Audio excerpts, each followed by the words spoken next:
Hello बच्चों, hello ma'am. कहानी सुनने के लिए सब तैयार हो? Yes ma'am. शुरू की जाए? Yes ma'am. चलिए, आज हम आपको सुनाने जा रहे हैं गुरु और शिष्य की कहानी। तो गुरु यानी कि टीचर और शिष्य यानी कि बच्चे। तो पहले की जो व्यवस्था थी तो सभी लोग गुरुकुल में पढ़ते थे।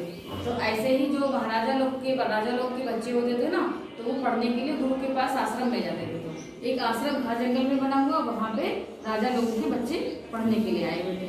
तो बहुत सारे बच्चे थे, उसमें एक जो है थोड़ा सा गरीब परिवार का बच्चा था, बाकी सब लोग बहुत अमीर परिवार से थे। तो गुरु जी ने जो किया हुआ था, सबको काम बांटा हुआ था, क्योंकि घर पे तो कोई काम करता नहीं था। तो वहाँ पे क्या होता था कि कोई लकड़ी लेने जंगल जाता था, तो कोई जो है उसके लिए भोजन बनाने के लिए जो सब्जियां वगैरह जो है बाहर होती थी जंगल में, फल फूल वो इकट्ठा करते थे। तो कोई आंगन लीपता था, तो कोई जहाँ पे मतलब गुरु माँ खाना बनाती थी वहाँ पे हेल्प करता था उनकी। इस तरह से मदद करने का सारे लोग काम करते थे। तो हर रोज कोई ना कुछ करता था। सभी शिष्य क्या कहते हैं गुरु जी से कि गुरु जी हम आपकी बहुत सेवा करते हैं। वो कहते हैं हम आपकी सेवा करते हैं गुरु जी, हम सबसे अच्छे हैं, हम सबसे अच्छे। गुरु जी बताइए आप हम लोगों में से कौन सबसे ज़्यादा आपको पसंद करता है, कौन सबसे अच्छा शिष्य है? तो कहने कि सबसे अच्छा तो वही होता है जो समय पे कार्य करे। कि नहीं गुरुजी, हम में से आपको बताना ही पड़ेगा कि कौन अच्छा है। अब गुरुजी तो बहुत परेशान, ये काम तो सारे लोग करते हैं, कोई कुछ लाता है, कोई कुछ लाता है, कार्य सारे सभी लोग देख रहे हैं। तो एक दिन गुरुजी कहने लगे, बच्चा सभी लोग जो है यहाँ पे बैठो, और मेरे जो है बहुत जोर का बुखार आया है, मैं कुछ काम नहीं कर पाऊंगा। तो शिष्य लोग बोले ठीक है गुरुजी, आप हमें काम बताइए, हम कर लेंगे। कहने ठीक है आप करिए। फिर 2 दिन हुआ, 3 दिन गुरु जी का बुखार उतरे ही नहीं। और गुरु जी कहने लगे कि कोई सब लोग काम करते रहिए, हम जब ठीक हो जाएंगे तो हम आपको बताएंगे, पढ़ाएंगे भी। इस तरह से गुरु जी लेटे रहे। उसके बाद में 2-3 दिन के बाद में गुरु जी ने अपने पैर में दिखाया, पट्टी बनी हुई थी। कहने लगे कि सभी बच्चों को बुलाया, सारे शिष्य सामने बैठे और गुरु जी बैठे ऐसे आसन पे लेटे हुए थे। कहने लगे कि बच्चों ऐसा है, मेरे पैर में एक फोड़ा निकल आया है, और उस फोड़े में हमको बताया है वैद्य जी ने, अगर उस फोड़ा पक गया है तो उसमें विष भर गया है, अगर कोई चूस करके उसका विष बाहर निकाल दे तो मैं ठीक हो जाऊंगा, अन्यथा मैं क्या होगा, मर जाएंगे, अन्यथा गुरुजी मर जाएंगे।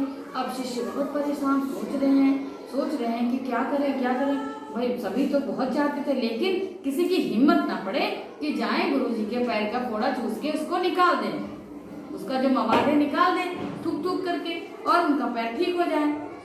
फिर एक गरीब शिष्य जो था वो उठा, वो गुरुजी को बहुत मानता था, कि गुरुजी का इतना आदर करता था, उनको पिता के समान मानता। कहने लगे कि गुरुजी हम आपका ये कार्य करेंगे। और वो वहाँ गया, पैर को उसने हाथ में ऐसे उठाया, ऐसे करके उठा लिया, और मुँह लगा के वहीं बैठ करके उसको घोड़े को जो सोच के गया था उसको मैं चूस करके फेंक दूंगा, मवाद को थूकूंगा और गुरुजी का पैर ठीक हो जाएगा।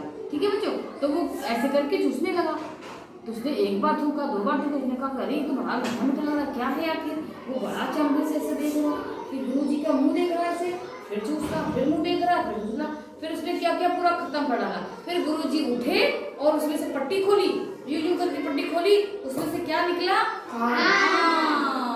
एक आम निकला। गुरुजी ने अपने शिष्यों की परीक्षा लेने के लिए उसमें आम बांध रखा था कि देखिए मेरे पास कौन आकर के मेरा कार्य करेगा। तो जब आम निकला और सारे शिष्य बहुत चक्की, अरे ये क्या हो गया, ये तो गुरुजी ने हम लोग को धोखा दिया। उसको जो है ये बताया कि तो उसने कहा कि धोखा मैंने नहीं दिया, मैंने तो सबसे कहा था कि मेरे फोड़े को ठीक होने में वैद्य जी ने बताया है कि इसको चूस के निकाल दीजिए। तो अब सारे सिर झुका के ऐसे बैठ गए, ये क्या हो गया। और तब गुरुजी ने कहा कोई बात नहीं बच्चों, जो समय पे सबका कार्य करता है, समय पे मदद करता है, वही अच्छा होता है, वही सबसे ज्यादा उसको चाहता है, यानी कि उसको पसंद करता है। तो कौन सा शिष्य जो सबसे गरीब था, बहुत होनहार था, उसने गुरुजी की ऐसी वाली सेवा करी, तो गुरुजी ने उसको बहुत सारा आशीर्वाद दिया। तो सारे शिष्य बहुत शर्मिंदा हुए। किसी को कोई भी कार्य करने के लिए मना नहीं करना चाहिए, पहले उसकी वजह जाननी चाहिए कि इसको करने से क्या होता है। तो पता चला ना कि समय पे कौन किसका कार्य करता है, कौन नहीं करता है। इस तरह से गुरुजी ने शिष्य की परीक्षा ले ली, और कौन खरा उतरा? जो सबसे गरीब था और सबसे अच्छा वही निकला, है ना। तो अमीर गरीब का कोई मतलब नहीं होता, मतलब होता है कार्य को अच्छा करने से और समय पे कार्य करने से। तो तो समझ है सबको? यहाँ पर भी कोई अमीर गरीब नहीं, यहाँ पे सारे बच्चे एक जैसे हैं, सब पढ़ाई का सबको अधिकार है, सब बराबर पढ़ें और हम सबको बराबर से पढ़ाएं, है ना, और सब बराबर से कार्य करें। तो कैसे लगी बच्चों को स्टोरी? अच्छी थी? चलिए फिर अगली स्टोरी में फिर मिलते हैं, तब तक के लिए बाय बाय।